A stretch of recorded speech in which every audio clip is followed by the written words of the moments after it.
we've seen since that mugshot last week in Fulton County, he's raised millions of dollars. He's gone up in the polls. Ron DeSantis now seems to be basically nowhere, and I don't think anybody has a plan to seriously resuscitate that candidacy. Is it now pretty much locked in that Donald Trump is the nominee for November?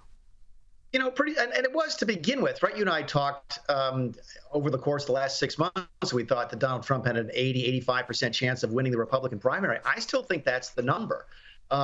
Could something unforeseen happen? Yes. Could there be some really nasty evidence against the president in one of these cases that has not been made public yet that might turn voters against him? I suppose it's possible. Could something happen with his health, something unforeseen? Yes. But generally speaking, Donald Trump has been the likely Republican nominee, and it just looks like that's becoming more and more likely as we get closer to the end of the year here. So, Mick, help our viewers here in Australia who are sometimes mystified by the American candidate selection process out with this. You've got this whole nomination process. There's going to be a second GOP presidential debate in a few weeks' time. Should Donald Trump bother showing up to that, or is this the one, that he really should be there to kind of take the crown? And what is the point of this debate for all of the other candidates, especially some of the smaller also-rans who, clearly don't have any chance at all? Yeah, listen, our primary system is a very strange system. It drags out over a long period of time. We're having a debate now. It's the first day in September where you are. It's the last day in August where I am.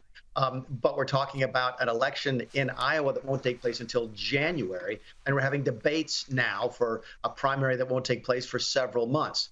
But for that reason, you have to look at everything that's going on right now. And what Donald Trump has decided, James, is that he does not benefit by debating against his Republican challengers. I think that's the right call from a primary perspective. The only thing that could happen is he might go backwards. He might say something stupid. He might make somebody else look very good. He might gab a challenger where he doesn't have one now.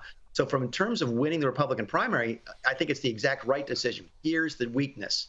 The weakness is this, is as soon as Donald Trump did not show up for the debate 10 days ago or last week, the Biden team announced that Biden would not be debating in the general election. They're using the Donald Trump not debating as an excuse to have Joe Biden not debate next year. And that's going to be a big problem for whoever the Republican candidate is. Again, most likely Donald Trump. You want to debate Joe Biden because of the clips you've just played. Everything you've shown is real, and that's what people will see in this country. By the way, we don't see that stuff in this country. We only see it on your show. I've never seen half those clips.